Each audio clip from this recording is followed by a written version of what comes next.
Hello student, welcome to my YouTube channel excellent success group. तो student, आज हम discuss करेंगे क्लास 8 में chapter 2 linear equation in one variable की exercise 2.4। Question number 5 हमें दे रखा है, Shobo's mother's present age is 6 times of Shobo's present age, यानी शोबो की जो मम्मी है उनकी एज शोबो की एज की 6 गुना है। शोबो जितने का भी, अगर शोबो मान लो 5 साल का है तो मम्मी कितने की होगी, 30 साल की होगी। शोबो अगर 6 साल का है तो मम्मी कितनी होगी, 6 6 36 ईयर की होगी। जो भी इसकी एज होगी उसका 6 गुना कर देना है। Shobo as 5 year from now, अब से 5 साल बाद शोबो की जो एज होगी 1/3 होगी, 1/3 होगी उसकी मम्मी की प्रेजेंट एज के बराबर। तो what are the present age, तो उनकी बताओ प्रेजेंट एज क्या होगी। हमारा सवाल है ये, जो चीज़ पूछी गई उसी को मान लेते हैं। Late present age of Shobo, Shobo की प्रेजेंट एज मैंने मान ली x ईयर, ठीक है। तो इसकी जो प्रेजेंट एज होगी उसकी मम्मी की वो कितनी होगी, present age of Shobo's mother, mummy कितने की है, 6 गुना है, यानी कि 6x ईयर। ये इसकी प्रेजेंट एज होगी, मम्मी की प्रेजेंट एज होगी। शोबो की अब से 5 साल बाद, आफ्टर 5 ईयर शोबो एज, 5 साल बाद शोबो की एज कितनी हो जाएगी, x प्लस में 5 ईयर हो जाएगी। अब हम वैसा ही करेंगे जैसा कि क्वेश्चन में बोला गया है। तो यहाँ लिखता हूँ मैं, अकॉर्डिंग टू क्वेश्चन, यानी क्वेश्चन के अकॉर्डिंगली क्वेश्चन बोला गया है कि 5 साल बाद जो शोबो की एज है यानी कि x प्लस 5, ये क्या होगी, इक्वल होगी 1/3 किसके, ऑफ मदर परसेंटेज, मम्मी की परसेंटेज कितनी है 6x, उसके 1/3 की इक्वल होगी। जैसा बोला मैंने वैसा कर दिया। x प्लस में 5, 3 में इसका डिवाइड दिया, कितना आया 2x आया। पॉजिटिव का 1x है, x वाली टर्म को एक तरफ कर लेंगे, विदाउट वाली को एक तरफ कर लेंगे। तो पॉजिटिव का 1x है, इधर x का हो जाएगा नेगेटिव का, यहाँ बचा 5, 2 में से 1 जाएगा, कितना बचेगा 1x। तो हमारी x की वैल्यू कितनी आ गई 5। तो यानी कि यहाँ लिखेंगे present age of Shobo, Shobo की प्रेजेंट एज मैंने x मानी थी, x यानी कि 5 ईयर, और यहाँ पे प्रेजेंट एज ऑफ मदर, उसकी मम्मी की जो प्रेजेंट एज वो थी कितनी थी 6x, यानी कि 6 × 5 30 ईयर। बेटा है 5 साल का, मम्मी है 30 साल की, ठीक। इसी के साथ हमारा क्वेश्चन नंबर 5 यहाँ पे कंप्लीट होता है। अब हम डिस्कस करेंगे क्वेश्चन नंबर 6। तो स्टूडेंट, क्वेश्चन नंबर 6 में बोला गया है, there is a narrow rectangular plot, कोई इस तरीके का रेक्टेंगुलर प्लॉट है हमारा, ठीक। बोला गया है रिजर्व फॉर अ स्कूल, जो कि स्कूल के लिए रिजर्व है। In Mahauli village the length and breadth of the plot in the ratio 11:4, इसकी जो लंबाई और चौड़ाई है इसका हमें रेशो दे दिया है कितना, 11:4। Rate of 100 rupee per metre, it will be the cost of village panchayat ₹75,000 to fence the plot. इसके चारों तरफ हमें क्या लगानी है, बाड़ लगानी है। बाड़ मतलब जैसे स्कूल के चारों तरफ लगी नहीं होती, जो कांटेदार लगे होते हैं तार सी, उसको बोलते हैं फेंसिंग, यानी कि बाड़ लगाना, ठीक।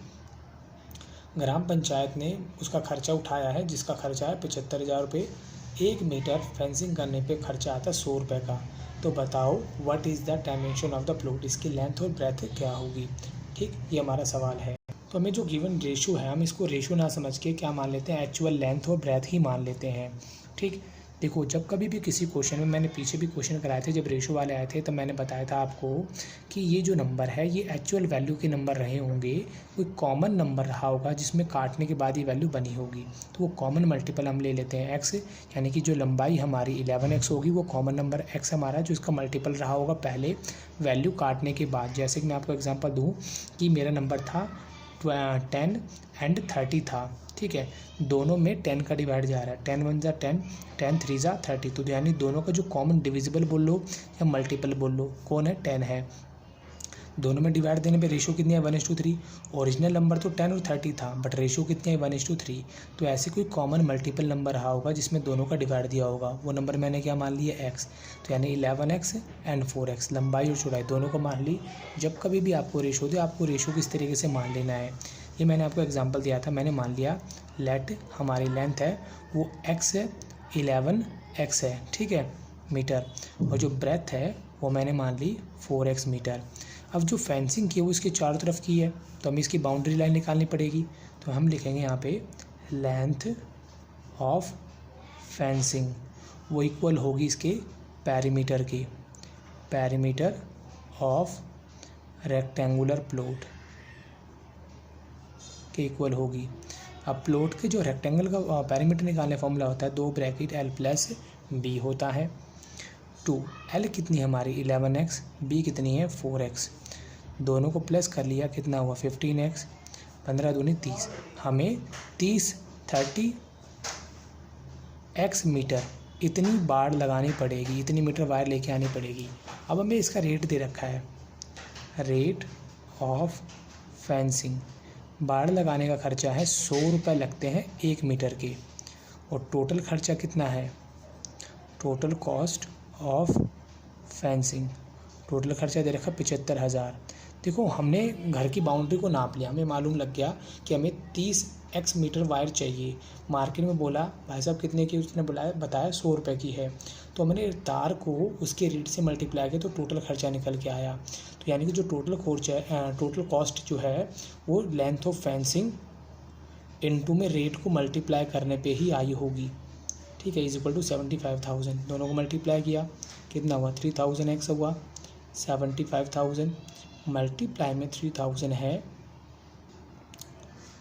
डिवाइड में आएगा, किस में आ जाएगा, मल्टीप्लाई में डिवाइड में 3 0 से 3 0 कट गई, 75 में 3 का डिवाइड दिया, 3 दूनी 6, 3 5 15, एक्स की वैल्यू हमारी कितनी निकल के आई 75।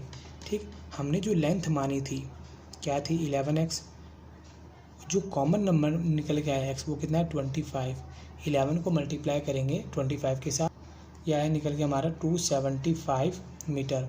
और जो ब्रेथ है, ब्रेथ हमारी कितनी थी रेशो में 4x, 4 इंटू में 25 यानी 25 जो कि 100 मीटर, लंबाई है 275 मीटर, चौड़ाई कितनी हमारी 100 मीटर है। और इसी के साथ हमारा क्वेश्चन नंबर 6 यहाँ पे कंप्लीट होता है। उम्मीद करता हूँ स्टूडेंट आपको क्वेश्चन समझ में आ गया होगा। अगर आपको वीडियो पसंद आए तो वीडियो को लाइक करें, शेयर करें, कमेंट करें और इस चैनल को जरूर सब्सक्राइब कर लें। मिलते अगली वीडियो में। Okay bye bye, thank you.